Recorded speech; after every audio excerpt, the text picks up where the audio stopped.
நேயர்களே, இன்று காலை திடீரென்று ஆஸ்கார் நாயகன் ஏ.ஆர். ரகுமான் சென்னை அப்பல்லோ மருத்துவமனையில் சேர்க்கப்பட்டார்.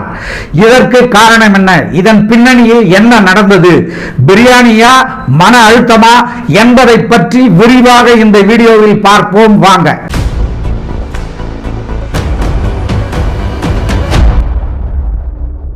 இன்று காலை முதல்வர் ஒரு ட்வீட் போட்டிருந்தார். அந்த ட்வீட்ல ஏ.ஆர். ரகுமானுக்கு உடல்நிலை சரியில்லை, அதை பற்றி விசாரித்தேன், அவர் நலமுடன் இருக்கிறார் என்று நம்முடைய தமிழகத்தின் முதல்வர் மு.க. ஸ்டாலின் அவர்கள் ஒரு ட்வீட் போட்டிருந்தார். இந்த ட்விட்டரை பார்த்து அனைவரும் ஆடி போய்விட்டார்கள்.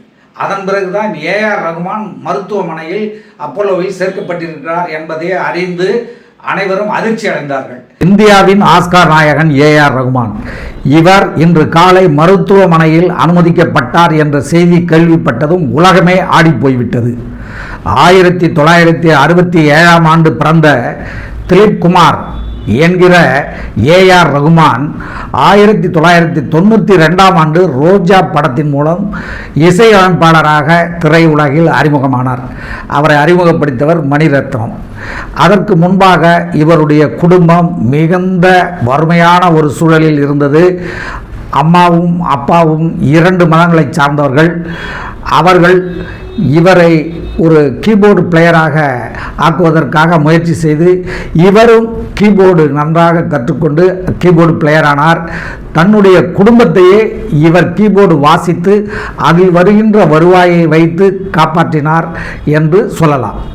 அந்த அளவுக்கு அடிமட்டத்திலிருந்து கஷ்டப்பட்டு ஆஸ்கார் விருது வாங்கும் அளவுக்கு உயர்ந்தவர் ஏ.ஆர். ரகுமான். அவருடைய சகோதரிகள் 3 பேர் இருக்கிறார்கள். இவர் ஒருவர்.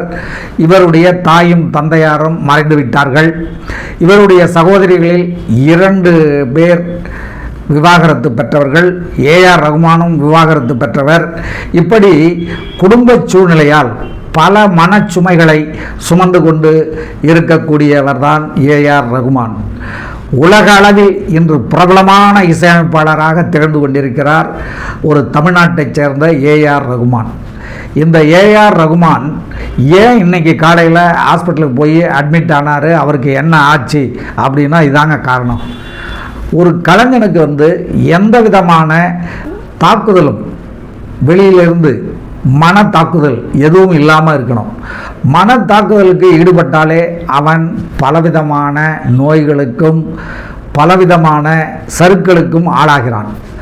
அப்படி தான் ஏ.ஆர். ரகுமானும் குடும்ப சூழ்நிலையால் மன வேதனையில் ஆட்பட்டு இருக்கிறார். அதனால் அவர் வேலை பளு காரணமாக உலகெங்கிலும் 24 மணி நேரமும் சுற்றி கொண்டே இருக்கிறார். துபாய், லண்டன், யூஎஸ் இப்படி பல இடங்கள்லையும் அவருக்கு ஆஃபீஸ் இருக்குது. பல இடங்கள்லையும் அவர் ரெக்கார்டிங் பண்ணிகிட்டு இருக்கார். சென்னையில் காலையில் ரெக்கார்டிங் பண்ணார்னா மறுநாள் மாலையில் துபாயில் ரெக்கார்டிங் பண்ணுவார். அடுத்த நாள் ஈவினிங் லண்டனில் ரெக்கார்டிங் பண்ணுவார். இப்படி பறந்து கொண்டே இருக்கிறார். பம்பரம் போல் சுழன்று கொண்டிருக்கிறார். அவ்வளவு வேலைப்பளு, அவ்வளவு உழைத்து கொண்டிருக்கார். இரவு பகல் பராமல் உழைச்சிட்டு இருப்பார். நைட்லெல்லாம் தூங்குறதே இல்லை. அவருக்கு இசை பிறக்கிறதே இரவு நேரத்தில் தான் அப்படின்னு சொல்லாங்க. ஆனால் உடம்புக்கு இரவில் ஓய்வு தேவை. இதையெல்லாம் அவர் பொருட்படுத்துவதில்லை. தன்னுடைய பணியில் தான் எடுத்துக்கொண்ட வேலையை செவ்வனே செய்து சிறப்பாக செய்து பெயர் வாங்க வேண்டும் என்கிற ஒரே வெறியுடன் உழைக்கக்கூடியவர் ஏ.ஆர். ரகுமான். அப்படி அவர் வயது கொஞ்சம் இப்போ அவருக்கு என்ன வயசுன்னு உங்களுக்கு தெரியும், 67 பிறந்தார்.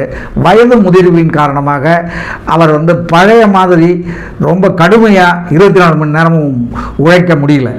அவருடைய உடம்பு அந்த வயதுக்கு ஏற்ற உழைப்பை தான் தரும். ஆனால் இவர் அதையும் தாண்டி அதிகமாக உழைப்பதற்கு முயற்சி செய்து கொண்டிருக்கிறார். அதனால் ஏற்பட்ட விளைவுதான் இந்த மருத்துவமனையில் இன்று அவர் சேர்க்கப்பட்டு பின்பு டிஸ்சார்ஜ் செய்யப்பட்டு வீட்டுக்கு போயிருக்கிறார். என்ன காரணம்னா நீர்ச்சத்து குறைபாடு, லேசான நெஞ்சு வலி. இதனால தான் இன்றைக்கி காலையில் Greams road, Chennai Greams road அப்பல்லோவில் போய் அவர் உடனடியாக சேர்க்கப்பட்டு அங்கே அனைத்து பரிசோதனைகளும் செய்யப்பட்டு அந்த பரிசோதனைகளின் முடிவில் அவர் ஓகே ஆல் ரைட் அப்படின்னு சொல்லி அவரை அனுப்பிச்சி வச்சுருக்காங்க. இது இல்லாமல் பல அந்த மருத்துவமனையை ஒட்டி உள்ள பல வட்டாரங்கள் இருக்குல்ல, பலரும் அங்கே பேசிக்கிற தகவலை இவருக்கு ஆஞ்சியோ பண்ணாங்க அப்படின்னு சொல்கிறாங்க. அப்படி பண்ணால் கூட அது தவறு இல்லை. இதயத்தில் ஏற்படும் அடைப்பை அடைப்பு இருக்கிறதா என்று பார்ப்பதற்காக செய்யப்படும் அந்த பரிசோதனையை செய்து கொண்டதிலும் தவறில்லை. ஏன்னா வயசாயிடுச்சு. வயசான பிறகு அவரும் அது இல்லாமல் அவர் சாப்பாடுகள்லாம் முறையாக சாப்பிட்டால் கூட அவருடைய மதத்தின்படி அசைவ சாப்பாடுகளை ரொம்ப அதிகமாக விரும்பி சாப்பிடக்கூடியவர். அப்படிங்கிறதால அவர் இந்த மாதிரி பரிசோதனைகள் செய்து கொண்டதில் தவறில்லை. இப்படியாப்பட்ட ஒரு சூழ்நிலையில் இன்று உலகமே பெரிய இசையமைப்பாளர் ஏஆர் ரகுமான் மருத்துவமனையில் அனுமதி என்றதும் ஆடி போய்விட்டது. இந்த மாதிரி பல தாக்குதல்களை ஏஆர் ரகுமான் சந்தித்திருக்கிறார். சமீபத்தில் அவருடைய மனைவி விவாகரத்து பெற்ற பிறகு உடல்நிலை சரியில்லாமல் மருத்துவமனையில் சேர்ந்தார். அதை கூட இவர் மருத்துவமனைக்கு தேவையான அனைத்து வசதிகளையும் செய்து கொடுத்தார். அதற்கு கூட அவருடைய மனைவி நன்றி தெரிவித்திருந்தார். இப்பொழுது கூட இன்ஸ்டாகிராமில் இவருடைய மகளும் மகனும் எங்கள் அப்பா உடம்பு சரியில்லாமல் ஹாஸ்பிட்டலுக்கு போயிட்டு சரியாகி வந்துட்டாங்க, எல்லாரும் பிரார்த்தனை பண்ணுங்க அப்படின்னு சொல்லி போட்டிருக்கிறாங்க. அதுக்கு ரசிகர்களும் பிரார்த்தனையை தெரிவிச்சிருக்கிறாங்க.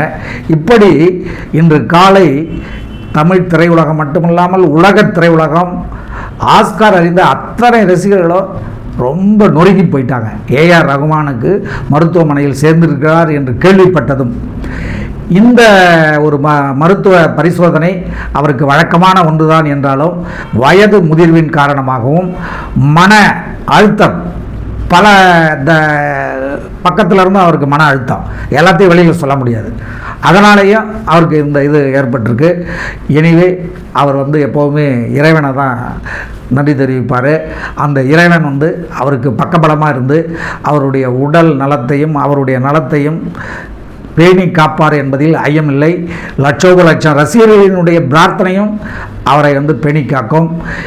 மீண்டும் அடுத்த வீடியோவில் உங்களை சந்திக்கிறேன் நேயர்களே. நன்றி, வணக்கம். இதுவரை நீங்கள் பார்த்த இந்த நிகழ்ச்சி உங்களுக்கு பிடிச்சிருக்கும் அப்படின்னு நினைக்கிறோம். இது மாதிரி பல சுவாரஸ்யமான நிகழ்ச்சி உங்களை சென்றடைய நீங்கள் செய்ய வேண்டியது ஒன்றே ஒன்று தான். ரோஜா தமிழ் டிவியை லைக் பண்ணுங்கள், ஷேர் பண்ணுங்கள், கமெண்ட் பண்ணுங்கள், சப்ஸ்கிரைப் பண்ண மறந்துடாதீங்க. அது மட்டும் இல்லாமல் எங்களோட செய்திகள் உங்களை உடனுக்குடன் அடைய நீங்கள் செய்ய வேண்டியது ஒன்றே ஒன்று தான். பெல் பட்டனை கிளிக் பண்ண மறந்துடாதீங்க.